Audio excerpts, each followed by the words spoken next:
Hello and welcome into the GSMC Sports Podcast brought to you by the GSMC Sports Network. I'm your host, TJ Mabardi. Today is Thursday, May 16th, and on the show today, we're going to be talking about the Boston Celtics, who just eliminated the Cleveland Cavaliers from the postseason, officially advanced to yet another conference finals. I believe it is their sixth in the past 8 seasons with Jayson Tatum and Jaylen Brown. So we're going to be talking about Game 5 and sort of the aftermath here for the Cleveland Cavaliers, where we already have a little bit of an onslaught of different rumors that are coming out about potential changes in Cleveland. So we're going to be diving into that. We are also going to be touching on the Dallas Mavericks winning their Game 5 matchup against the Oklahoma City Thunder. Luka's new approach, as it was made a very big deal about him not complaining with the officiating, and he ended up putting in one of his best playoff performances so far this postseason.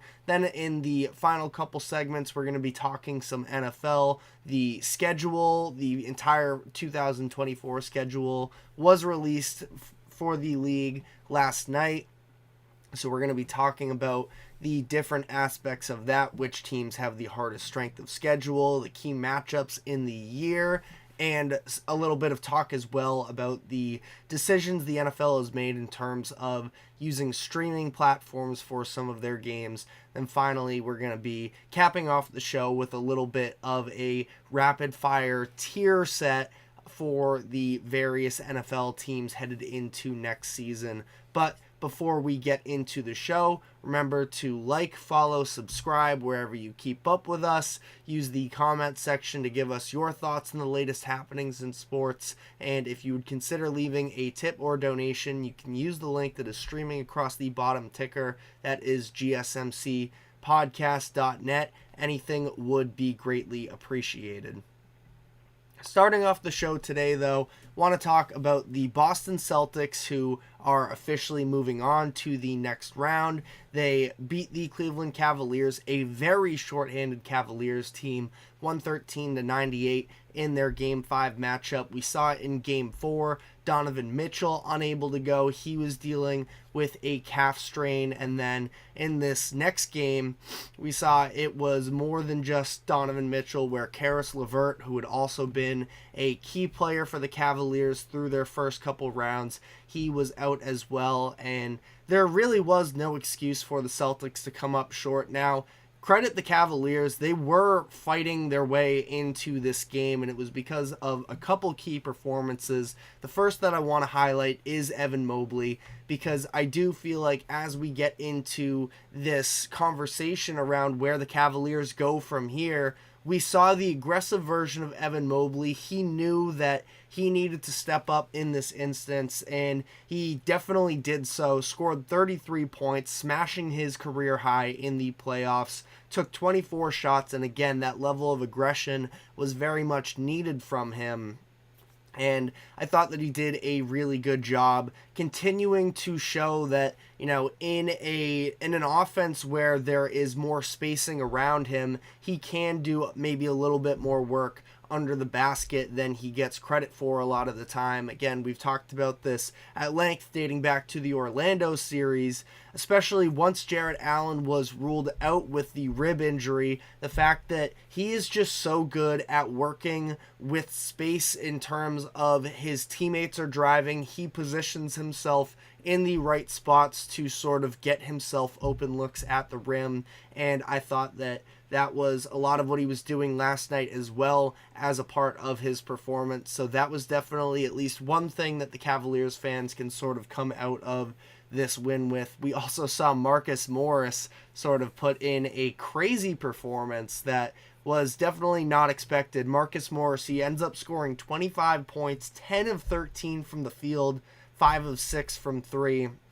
Marcus Morris is kind of funny because he, of course, was a Boston Celtic for a handful of years, and it definitely, at least personally, myself as a Celtics fan, I do remember this version of Marcus Morris where every once in a while he would get red hot, and when he was maybe a little bit on a less established team. He was on the Celtics as they were sort of rebuilding during those Isaiah Thomas years, and yes, they were competitive, and he was with the Celtics for even a little bit of stretch into when they started being a prominent conference finals team, but felt like at that point it was definitely a much younger Celtics core, and he felt like he deserved a larger opportunity.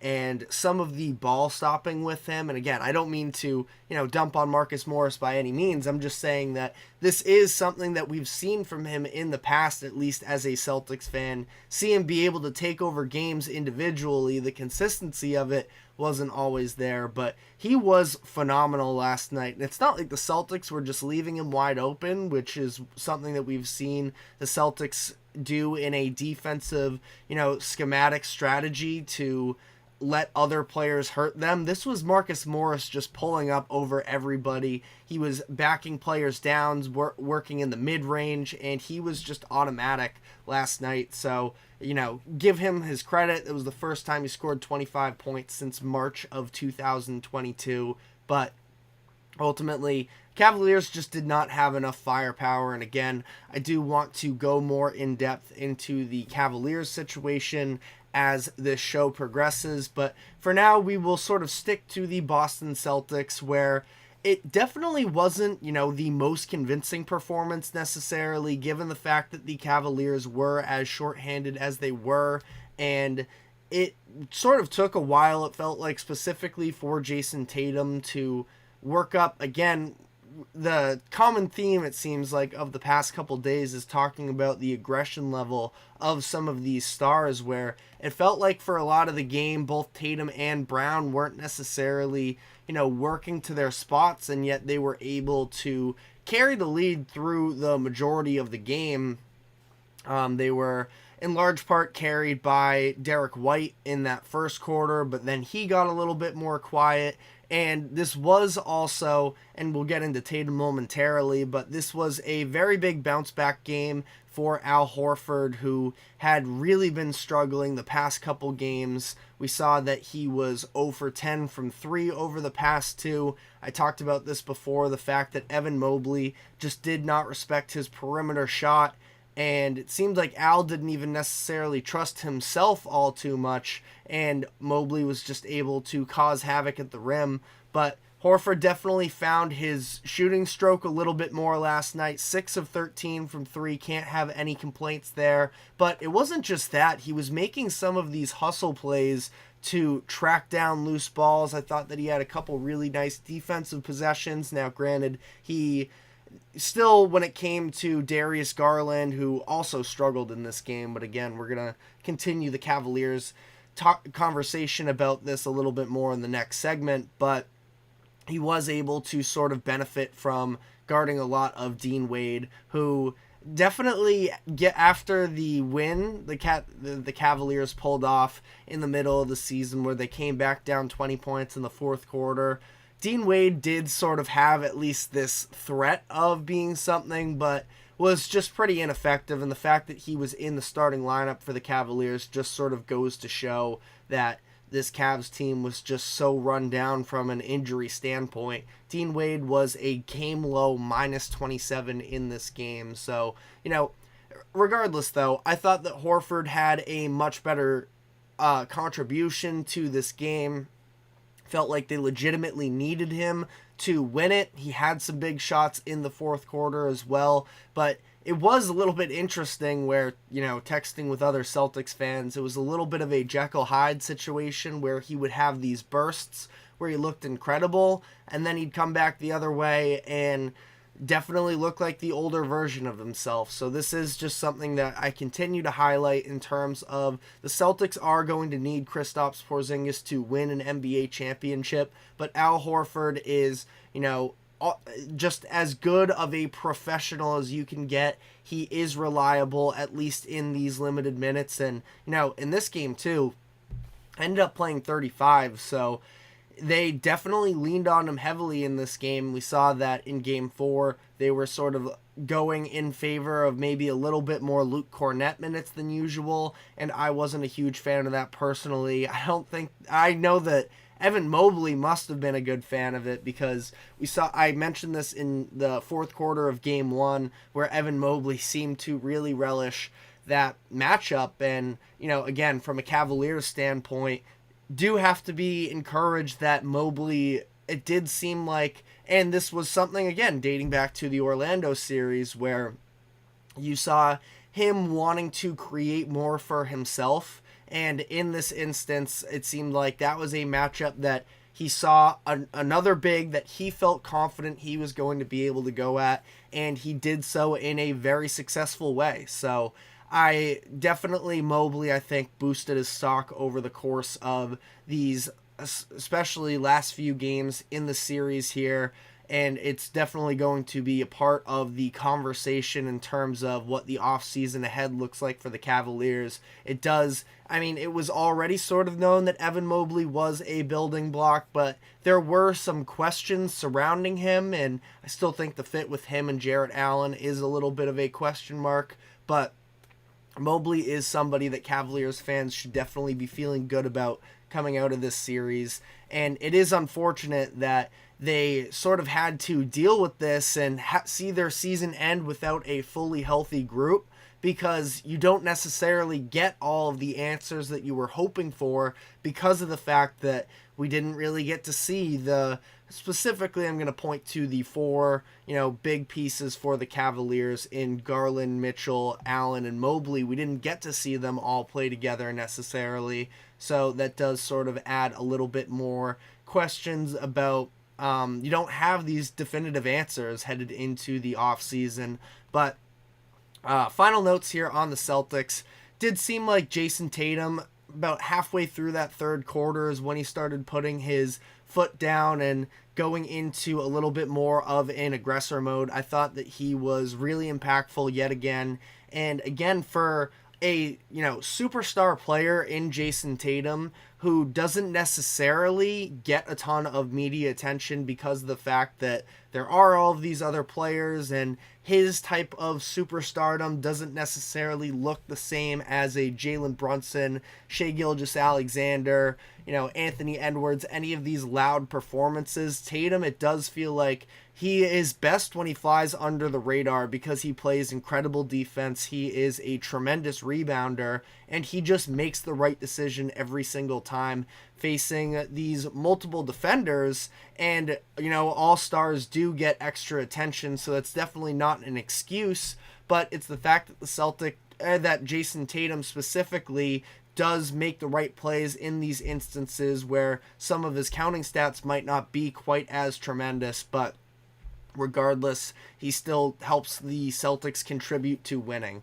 And, the Celtics move on. This isn't very much of a surprise. Draymond Green was on TNT at halftime, or it was after the game, and said, frankly, nobody cares that the Celtics are back in the conference finals, which, as much as coming from Draymond, you do kind of want to react as if, well, here's Draymond talking again after not even making the playoffs.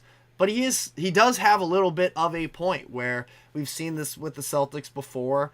It was never about making just the conference finals. We need to see them take that next step, and here they are again with a prime opportunity to be able to take advantage of this. And no, they haven't necessarily had the most difficult level of competition up to this point, but losing Kristaps Porzingis was a big deal in my eyes, and yet since then they've only lost one game. Now, obviously, they're also playing injured rosters on the other end, but to lose your, third option like that, and really haven't seen them stagger all that much, and having to lean on Al Horford as much as they do, and shortening up of their bench, I just feel like it's one of those things. It's kind of hard to give the Celtics credit because they've been in this position so many times, but I don't believe that there are many teams for that matter that could be able to withstand a loss like that and really not fall off whatsoever. But let me know what your thoughts are in the comment section. we are going to dive more into the conversation about the Cleveland Cavaliers because of the fact that this morning we already got all types of different rumors about the different offseason potentials for this roster. So we're going to answer questions about where Donovan Mitchell could end up, whether or not they think that they can run this back with the same group, what JB Bickerstaff's job security looks like, all of that and more. But first, we are going to be taking a quick break, and we will be right back. I feel like I'm losing my mind. Is everybody in the world blind? Please, Lord, give me a sign, a sign. I feel like I'm losing my mind. Is everybody in the world blind? Please, Lord, give me a sign, a sign. I wanna be the greatest. Everybody on the fake shit. I look around and feel like everybody is the fakest. I make this every day and I'm impatient. Hoping one day I blow up from the basement. Statement, the top is so vacant. I don't hear shit that I think is amazing. Waiting for my day when I'm playing. Sold out shows for 1,000 faces. Hey, give me that crown. Get in my way and to be put down. It ain't your place, all this my town. If I want that shit, then I'll get it right now. I'm losing it, the news if it's some losing shit. A stupid myth. You choose to live or choose to dip. You choose to fight or lose your grip and lose a gift. Oh. I feel like I'm losing my mind. Is everybody in the world blind? Please, Lord, give me a sign, a sign. I feel like I'm losing my mind. Is everybody in the world blind?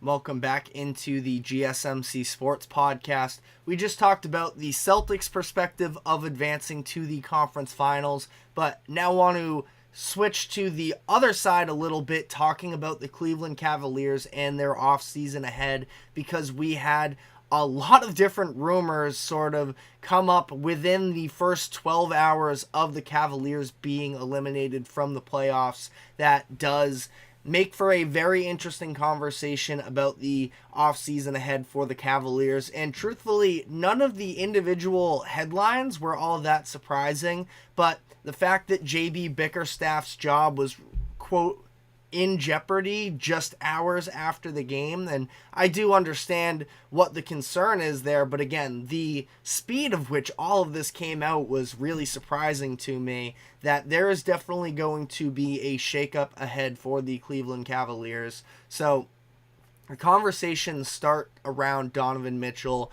and how happy he is in Cleveland. There have been rumblings for months now that if the Cavaliers were going to offer an extension, it seems like Mitchell would not be willing to commit to them long term. And I think that was sort of built up even a little bit more over the course of this series, where there was a report that just came out that Mitchell was frustrated by the maturity level of some of his teammates and the lack of focus there.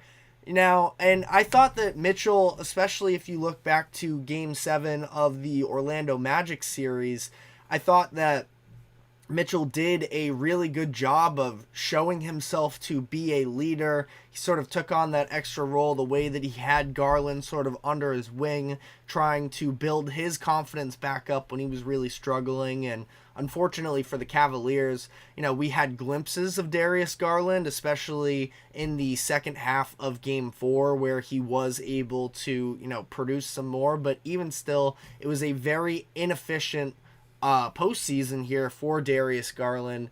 And I guess that for as much as it was nice to see Mitchell kind of be willing to be this leader on the team, it seems like he was frustrated with the extent that he had to go to be that leader. So that's not a great sign for them.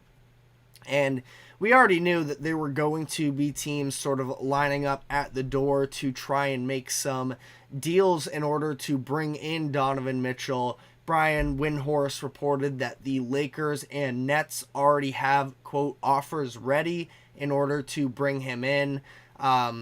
I think Shams Charania said that the Heat could be another team, or it was Zach Lowe actually, who said that the Heat could be another team that could potentially make a move at Donovan Mitchell. And I think that this does make sense, honestly, from all ends. The Cavaliers were sort of similar to the Atlanta Hawks when the Hawks made their run to the conference finals in 2021, where I feel like both of these teams sort of jumped the gun in terms of trying to force their way into contention.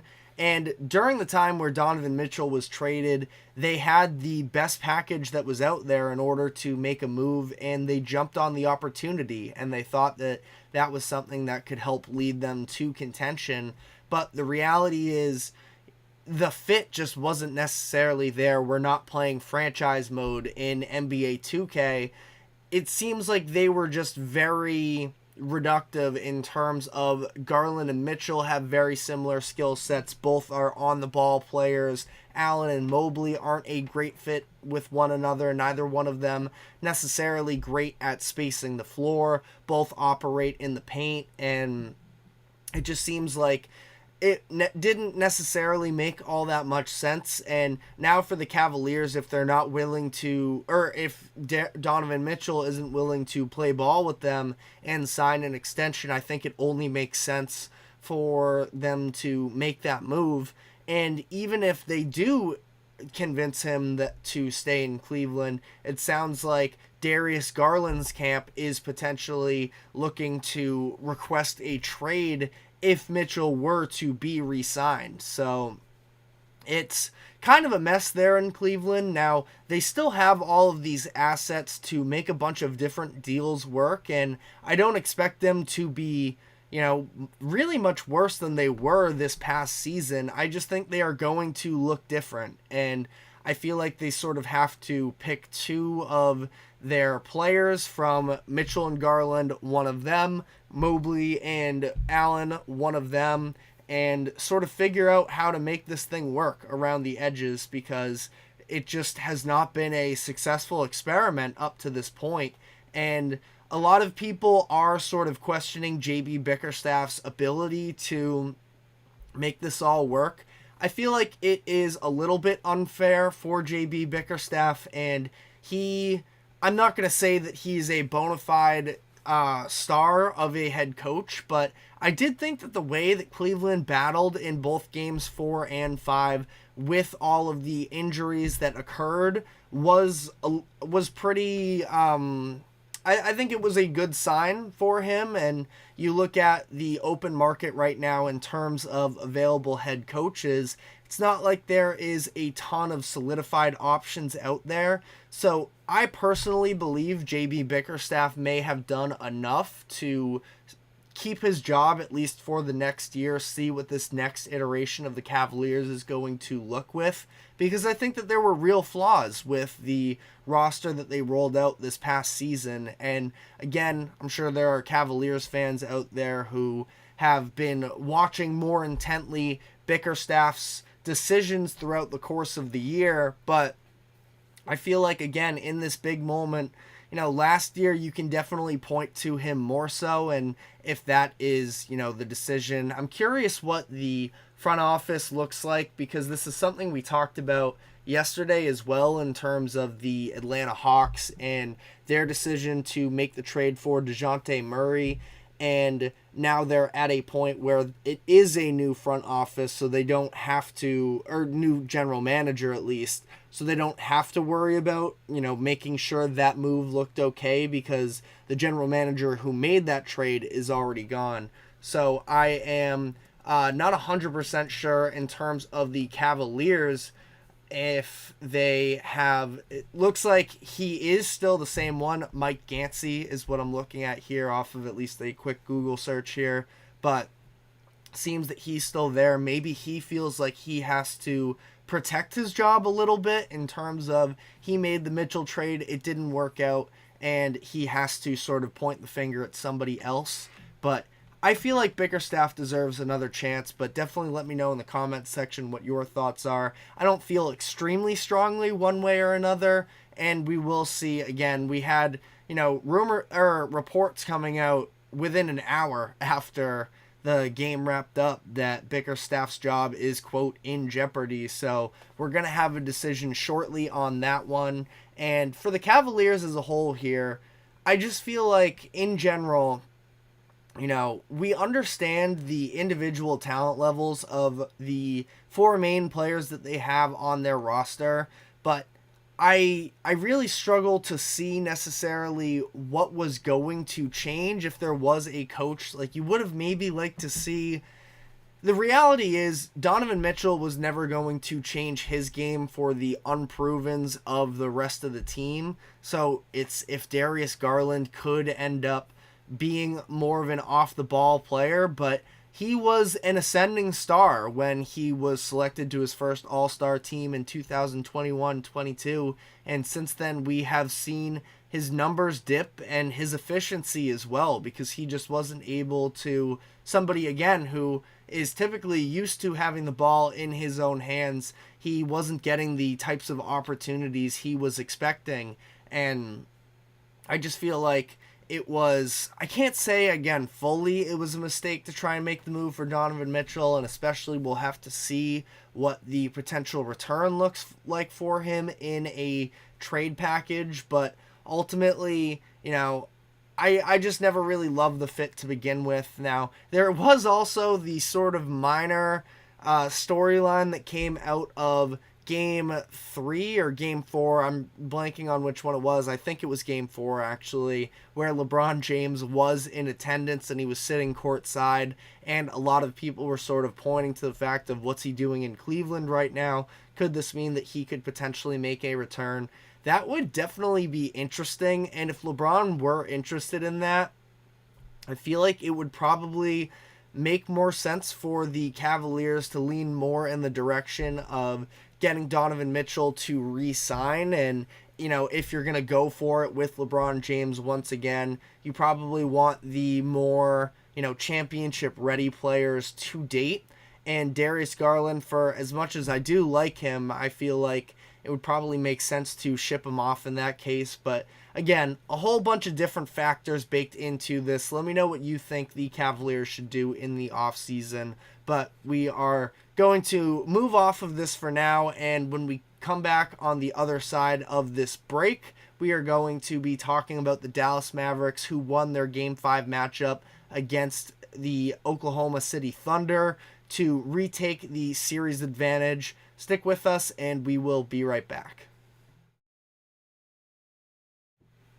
Looking for your daily fix of sports talk without having to pay for it? GSMC Sports Network is available on YouTube. Just search GSMC Sports Network. Get your fix of daily sports talk shows on YouTube, absolutely free. NFL, college football, NBA, MLB, MMA, UFC, fantasy football, and so much more. GSMC Sports Network has shows running all day long, with new sports shows starting every 2 hours. Just like on your favorite cable sports channel, except GSMC Sports Network is absolutely free. Just search GSMC Sports Network on YouTube to catch one of your new favorite shows, like the GSMC College Football Podcast, Chip Shot Football Podcast, Hoops and Heels Women's Sports Podcast, GSMC Basketball Podcast, and so many more. Check it out for yourself. GSMC Sports Network, now available on YouTube absolutely free. Search GSMC Sports Network on YouTube right now. Welcome back into the GSMC Sports Podcast. We are now going to be moving on to the other game that took place last night, where we saw the Dallas Mavericks able to lead their way to victory against the Oklahoma City Thunder. Storyline coming into this game, which is a little bit ridiculous, but at the same time did sort of play out in real time, was the fact that Luka Doncic had this new sort of approach to the game where he wanted to make sure that he was spending less time talking to the referees and the officials, and this is something that Luka has always definitely had the reputation of somebody who can be a little loud in terms of voicing his displeasure with the officiating, but it seemed like during the playoffs, and part of the sort of theories around it was the fact that he was dealing with this injury anyways, and that already sort of had him frustrated, and he almost expected the referees to be a little bit more forgiving to him because he was dealing with these injuries, and it was just leading to, frankly, a little bit of nonsense in terms of him really going at the referees on a consistent basis, and a lot of people were getting fed up with it, but he was looking to change his approach heading into this game, and he ended up putting up one of his best performances so far of the postseason. I would argue, personally, the best that he's looked yet. 31 points, 11 assists, 10 rebounds. Finally shot well again from the field, 12 of 22, 5 of 11 shooting splits. So definitely a good sign for Dallas. And early on in the game, they did report at least that if this were a regular season scenario, Luka would probably be sidelined for at least 2 weeks with this knee injury that he's dealing with, but he is sort of working through it. And I thought that last night he did move pretty well, all things considered. We've seen him, it hasn't necessarily been a linear situation with him where we've seen him sort of have his ups and downs in terms of how does he look from a physical standpoint up to this point in the postseason. So I'm definitely not ready to say he is finally past it. This is something he's going to be dealing with for the entirety of the playoff run here, but at least he did look good last night. And, you know, I think that he was the very much needed, you know, offensive creator for this Mavericks team that, again, we are just seeing the development of this defense in real time. And that's what's been getting it done for the Mavericks in the postseason so far, is they are just about completely eliminating the paint and forcing other teams to hit the perimeter shots against them. And that should be a recipe that would be in favor of the Oklahoma City Thunder, considering how well they shot during the regular season. But it just hasn't necessarily been the same case last night, where we see them go 25% from three. It took them a while to get going.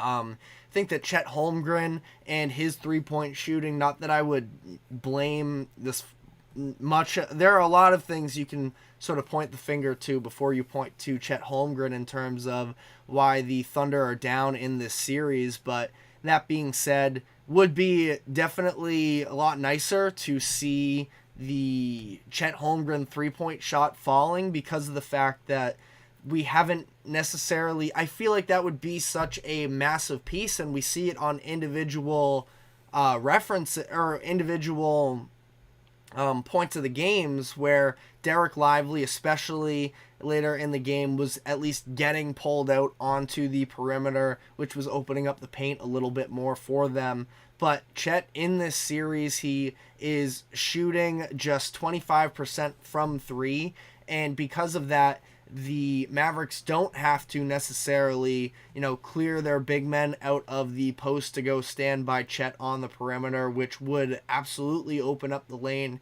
for Shai Gilgeous-Alexander, who was incredible in this game once again.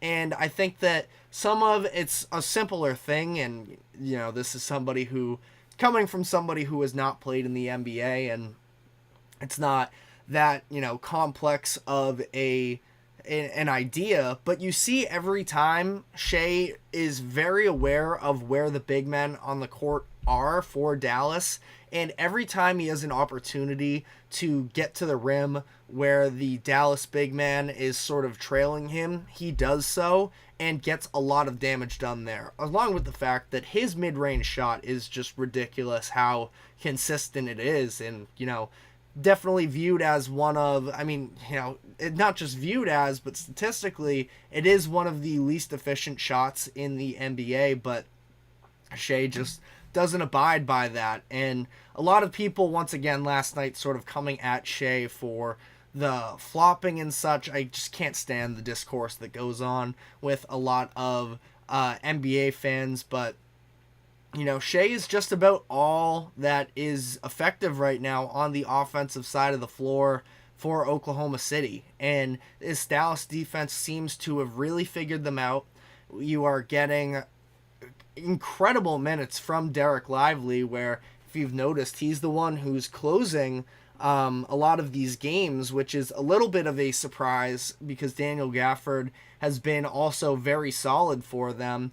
But we saw the Hack-A-Lively situation after, I believe it was game 4, and he sort of just beat the case of the Thunder thinking they can get away with just sending him to the free throw line on repeat, where he was very effective from the free throw line after it seemed like he settled in a little bit there. So for the Mavericks, I think that this was good to see that they don't need to necessarily lean extremely heavily on this Luka and Kyrie dynamic. PJ Washington had a couple huge games for them in games 2 through 4 last night. Didn't necessarily have the same shooting touch, scored just 10 points, and it was Luka sort of by himself. Kyrie has definitely been very quiet over the stretch of recent games, and I've praised him a ton for the fact that he does seem a little bit more okay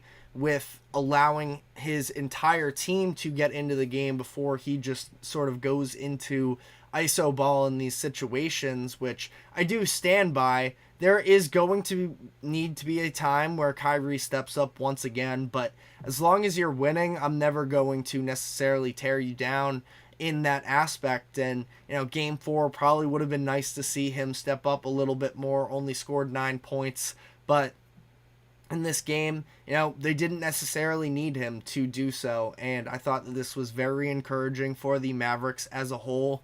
Sort of on the side of the Thunder, I talked about Chet Holmgren, but one of the big stories coming from the Thunder was the fact that they finally pulled the trigger on taking Josh Giddey out of the starting lineup, which is, it's definitely a decision. I think that I wouldn't say it was a must-do move by any means, because you do sort of have the potential of screwing up the dynamics of the team. The TNT crew was hitting on this at halftime as well. Isaiah Joe didn't necessarily seem like he was very hyped up coming into this game, picked up a couple quick fouls. He never necessarily made an impact. And then Giddey coming off the bench, he actually did all right for himself in this game. When he first checked in, it was around the 4-minute mark, I think, left in the first quarter. I was a little bit surprised that when they did so, Shai Gilgeous-Alexander was still in the game. I feel like they would maybe be better off trying to stagger the minutes a little bit. But, regardless, Giddey was all right off the bench. Maybe this is the way they decide to move on here through the rest of the postseason. I wouldn't say it necessarily, ignited anything in them, because the rest of the offense, and I don't think it matters who necessarily is in that 5th spot in terms of their starting lineup. There isn't a ton else going for them, and Jalen Williams, the stats haven't been horrible for him, but something I did notice was the difference on his drives, where he was one of the best players this season in terms of attacking the rim and getting himself going on drives. During the regular season, he was shooting something like 50%. It was above that. I can find it right here as I sort of scramble a little bit. But Jalen Williams during the regular season was a very effective player in terms of getting downhill, and we've just seen his shot percentage really drop, where during the regular season he was shooting 53% on his drives, and so far in the postseason we have seen that drop off to 45%. Actually went up after last night, because I think going into it was in the 30s. So again, step in the right direction at least, but it has not been the same version of Jalen Williams that we saw during the regular season, and he's somebody that the Thunder absolutely need in order to sort of overcome their own youth, which is of course a conversation that's going on with this series. We knew that the Thunder at some point were going to run into a little bit of a bump in experience-wise, but who's going to be the player to sort of take them out of it? Shai Gilgeous-Alexander is doing just about everything he can, but he is going to need some assistance, and right now, their number 2 guy during the regular season hasn't necessarily been doing so. Like I mentioned, Chet, I don't think that he's been bad, but the fact that he isn't able to sort of keep the defense quite as honest around the perimeter as they would prefer, and the Mavericks are just clicking defensively. So the Thunder are going to head into an elimination game. They next play on Saturday, so we'll see how that plays out. Dallas is currently favored by 4.5 points on ESPN Bet. They're going to be home. Let me know what your thoughts are for the remainder of this series, but we are going to be taking our next break here, and when we come back on the other end, I have some thoughts on the NFL schedule release, which came out last night. We have the full 2024 slate, so we are going to be diving into that. Stick with us, and we will be right back.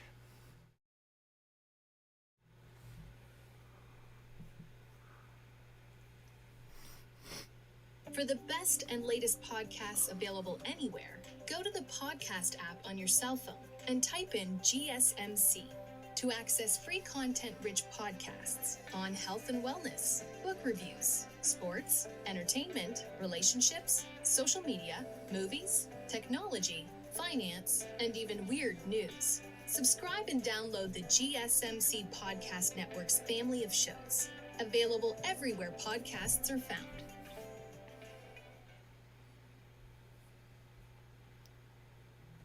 Welcome back into the GSMC Sports Podcast.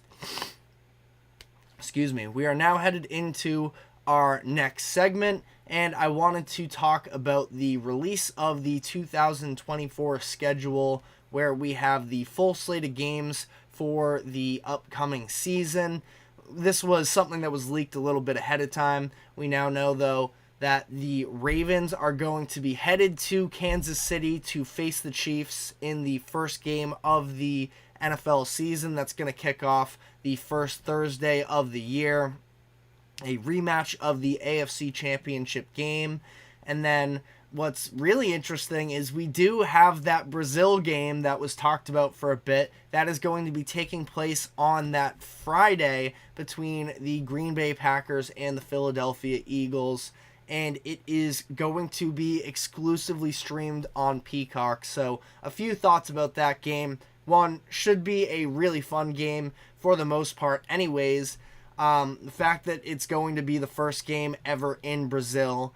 And the third thing is that this is the first example we're going to see for the 2024 season in terms of the exclusive streaming platform games, where we have seen Amazon Prime take over as the Thursday Night Football provider, which is going to be the case once again. We're going to be diving into that shortly, but it seems like the NFL was a little bit more willing to, I don't know if there was something behind the scenes in terms of Amazon Prime was willing to pay a little bit more money, but it seems like the quality of games there might actually be a little bit better than what we've seen in recent years.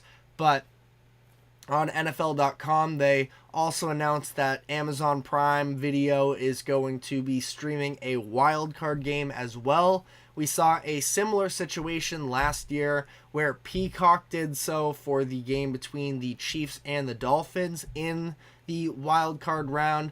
I don't believe that Peacock is getting another playoff game, at least from what I have seen. Let me know if I'm wrong on that matter. Let me know in the comment section, but it seems like Peacock's one game is going to be this Brazil matchup in week 1, but we also have 2 games that are going to be aired on Netflix on Christmas Day. The Chiefs are going to be playing the Steelers, and the Ravens are going to be playing the Texans. So some interesting matchups there. Historic franchises in the Chiefs and the Steelers. Another rematch from the playoffs last year in the divisional round between the Ravens and the Texans.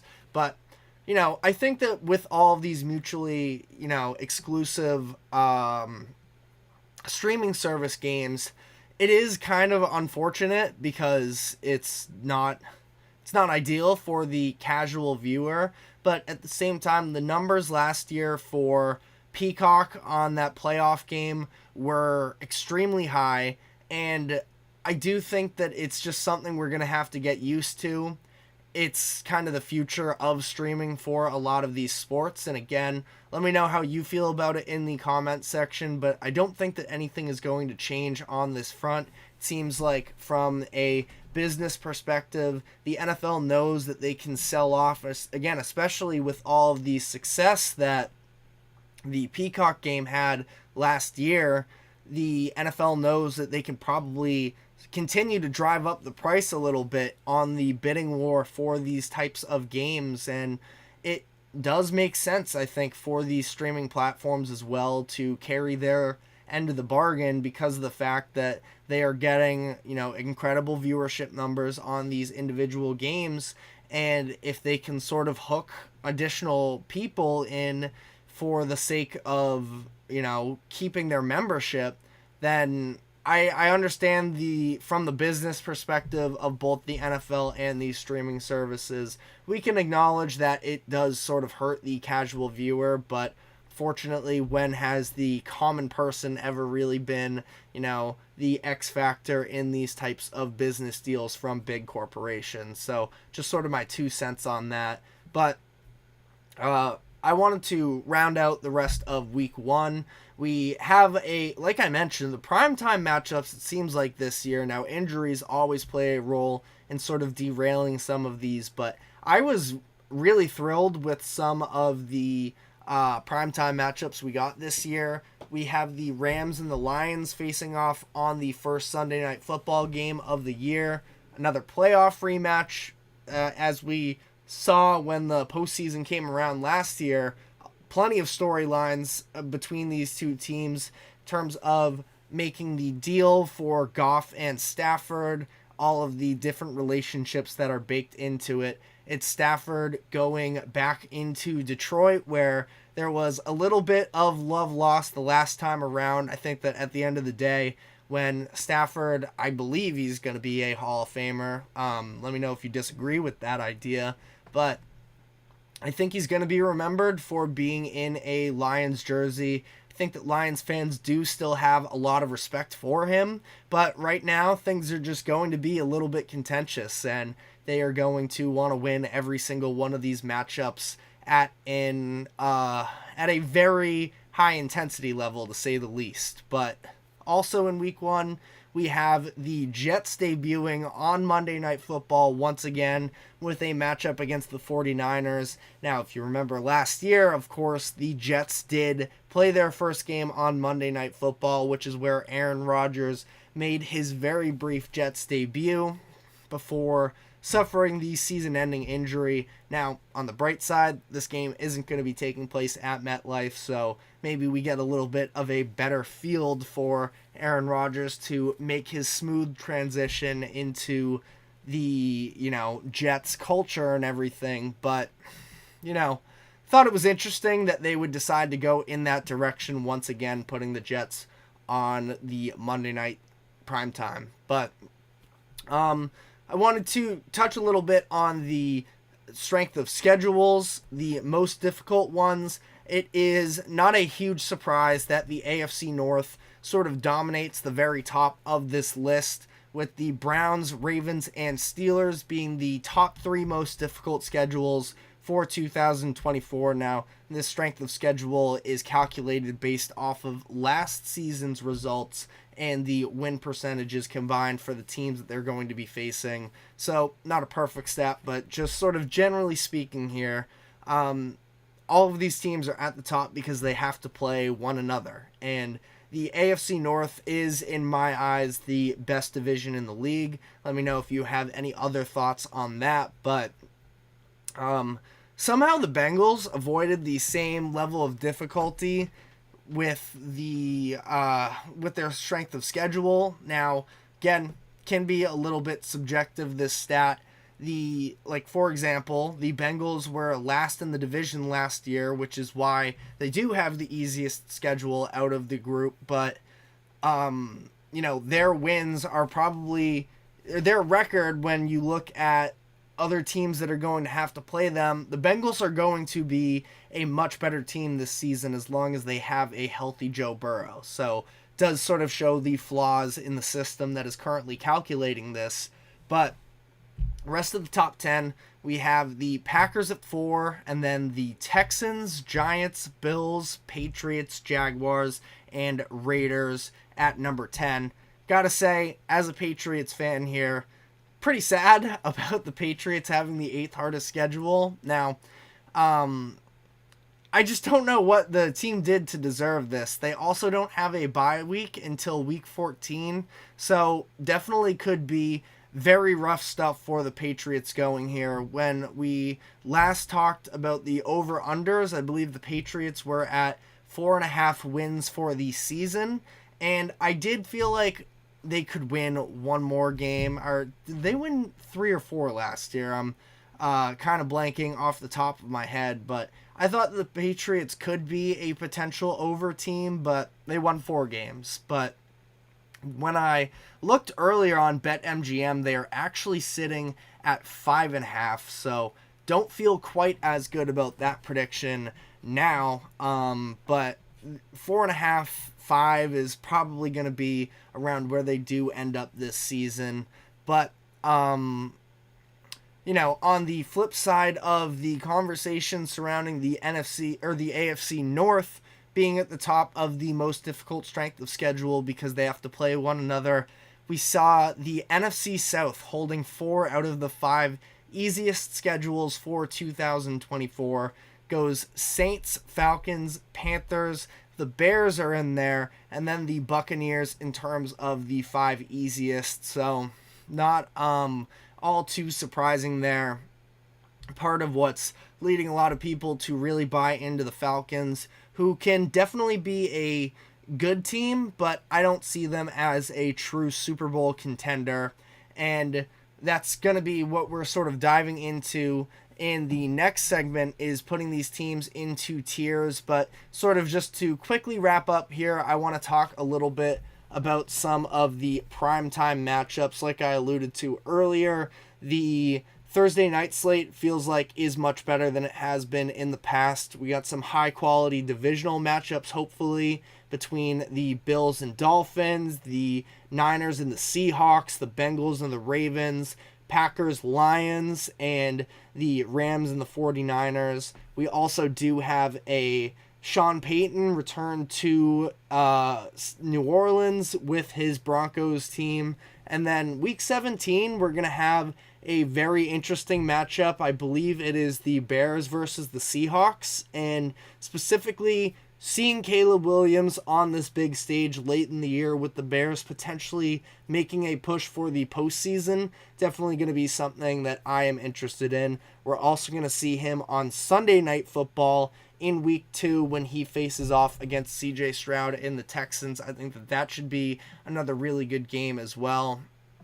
But let me know which games you guys are most looking forward to. We're going to be taking our final break here, and when we come back on the other side, I broke each of the NFL teams down into tiers, so we are going to be giving a little bit of a rankings to end off the show here. But stick with us after this quick break, and we will be right back.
Welcome back into the GSMC Sports Podcast, and we're headed into our final segment of the day, where just a little bit of a, fun, a little bit of a ridiculous exercise as we are still months away from the beginning of the regular season, but building up on that NFL hype, wanted to make a little bit of a tier system for the different NFL teams. So without further ado, I guess we'll just dive right into it. The tier 1, I have the true Super Bowl contenders, and I have the Chiefs, the Ravens, and the 49ers. Really shouldn't be any surprise here. It sort of seems like during the offseason, some people have soured on the 49ers a little bit. Now, I still think that this year they do have a clear chance to sort of run this back. I think that the NFC is much weaker than the AFC, and they have the best roster potentially in the league, but definitely in their conference. They're 1 year away, I would say, from having maybe not a financial crisis, but having to deal with a lot of starting to actually balance all of the big time players that they have under contract. Now, I expect the Brandon Ayuk conversation has definitely dominated a lot of the NFL offseason. I think he's going to be back next year. They're going to have 3 legitimate wide receiver weapons in Deebo Samuel, Brandon Ayuk, and their first-round draft pick in Ricky Pearsall, who was one of my favorite wide receivers coming into the draft. So all of those weapons still. George Kittle, of course, and Brock Purdy with another year under his belt, another year removed from that elbow injury where, he made a miraculous recovery, really, to be ready for week 1 of last year like he was, and now I think that he is going to be sort of fully healthy coming into the year, so I expect big things out of him. And then the Chiefs and the Ravens shouldn't be too much of a surprise either. I thought that the Chiefs got better over the offseason, did lose some sort of supplemental pieces, but the key for them, as long as they have Patrick Mahomes, and as long as some of we've seen the distractions around some of their players that have come out during the course of the offseason, but assuming that Rashee Rice is actually there, they just drafted Xavier Worthy as well. I think I saw this morning that his car was stolen, so there's a whole lot of nonsense going on with the Chiefs, but as long as Patrick Mahomes is there, I have full faith in them. And then the Ravens as well, where they lose Patrick Queen. That was their biggest loss during the offseason, but they still have playmakers on each of the 3 levels of that defense. Lamar Jackson is still going to be an MVP candidate, and hopefully we see a little bit more of a developed wide receiver core, but we'll see about that. The second tier I have here are playoff teams with a chance for more. I have the Lions, Bengals, Bills. I did include the Cowboys and Eagles in this tier. I don't feel necessarily great about either one of them. They should make the playoffs. I would be surprised if they don't make the playoffs. And from a roster perspective, I know how much of a mess the Eagles were down the stretch of the regular season, but they bring in 2 new coordinators. I think upgrades on both sides of the ball. They did a really good job, I thought, of addressing the needs that they had in free agency, where Saquon Barkley, do I think they overpaid for him a little bit? Possibly, but definitely an upgrade over DeAndre Swift. That run game had definitely fallen off throughout the course of the season. I thought they did a good job to address their secondary as well, especially going into the draft with Cooper DeJean and Quinyon Mitchell. So I think that the Eagles should be back. The Cowboys, I don't think we're ever a total mess. And, even if you are the biggest Cowboys hater in the world, we've seen them at least make the playoffs and make the second round as well. But that's why, again, confidence level isn't sky high with them, but there is a chance for more with them. And I feel like they are in the same category where every one of these teams has some questions sort of surrounding them. The Bills with a lot of their offseason losses, but you have to believe in Josh Allen, I think. And I do feel like to some degree the Bills' losses were maybe even slightly overstated, but we'll see about that. But third tier, I have confident in their playoff contention. I have the Packers, the Dolphins. I have the Bears, surprisingly enough, and the Falcons. Now, the Falcons, I feel confident in them potentially being a playoff team because the NFC South is so short.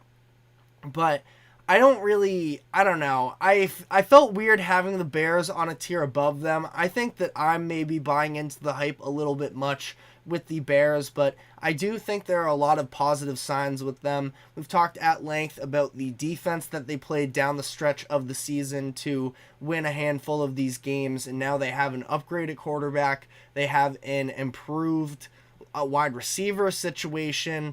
The offensive line, it can be a little bit shaky at times, but a younger group that is hopefully going to develop a little bit more. I think the Bears are going to be legitimately good this year, so I think that they're definitely going to be in the playoff picture. This one, I have sort of a seesaw tier where it could make the playoffs, could be a second round exit, but I would also not be surprised if they do not make it. This is maybe where I probably should have put the Falcons, but let me know what you think. I have the Jets, the Browns, the Jaguars, the Rams, where I definitely think that these teams could be in a position where they could win a postseason game, but there are a lot of real concerns, I think, with this group where, things could go wrong. If you want to go with the Rams, who I feel like I've been a huge fan of for the past handful of years, I think that the Matt Stafford conversation sort of surrounding this is, at any point, if he gets injured, that team falls apart. Losing Raheem Morris could definitely be a really big deal for them. And the Jets are another situation where, ideally you think that their ceiling is high enough, but Aaron Rodgers, are you going to... Obviously, I don't think that anybody's expecting a 41-year-old Aaron Rodgers to be his MVP version of himself, but what kind of production can you get from the position? And I will say, as I look back at my notes here, I did realize that I forgot about the Texans, where they would be in a playoff team with a chance for more, for me at least. And then I have a little bit of a middle ground tier here, where I have the Indianapolis Colts, I have the LA Chargers, Pittsburgh Steelers, Seattle Seahawks, and Tampa Bay Buccaneers. I probably put the Cardinals in that tier as well, but I'm not super confident in them. This is just a group of teams where they're never going to be an easy out, I think, necessarily for another team, but I would be more surprised than not if they were to make the playoffs out of this group. I would probably honestly lean with the Colts as the team that could maybe sort of cause the most damage if Anthony Richardson comes back and is an effective version of himself. But, I just feel like this tier as a whole of teams is pretty mediocre, and it's not always the worst thing in the world to be mediocre in the NFL, but I don't know. I'm not a believer in the Steelers. I know that a lot of people are. I feel like they can still win 9 games this season, but I would be legitimately surprised if they were to win a playoff game, I think. Next tier here would probably consist of the Raiders, the Vikings, the Titans, the Commanders, and the Giants would be somewhere in that middle ground, but I'm not a believer in Daniel Jones. I also don't think that that was the wrong decision for them to not try and reach for a quarterback while they still have all of these other holes. I just think that the Giants are a little bit of a work in progress here, and they are maybe a year or so away, but offensive line is a mess there, and now they don't even have their best playmaker from last year in running back. I like Neighbors a lot. I've heard a lot of people talking about the idea of him winning Rookie of the Year. Is Daniel Jones going to help him generate enough stats to do so? Let me know what you think. And then I guess I would probably group the last group here of the Giants, the Broncos, the Patriots, and the Panthers at the very bottom, where these are all teams that, like I said, just have a ways to go before they can necessarily be one of the top teams. We've seen with all of these teams, other than, I guess, Dable and the Giants sort of make, and even that was only a couple years ago, a lot of head coaching changes, a lot of work to do for all of these teams. But let me know what you think on my list here. This was a little bit of a freestyled how I would group these teams together, but that is all we have for today. Thank you very much for tuning into the GSMC Sports Podcast. Thank you to the GSMC Sports Network for allowing us to host this show. We're live every 2 to 3 p.m. Eastern, and we will be back tomorrow. Remember to like, follow, subscribe. Check us out on social media as well for more exclusive short content, and we will see you tomorrow. Take care.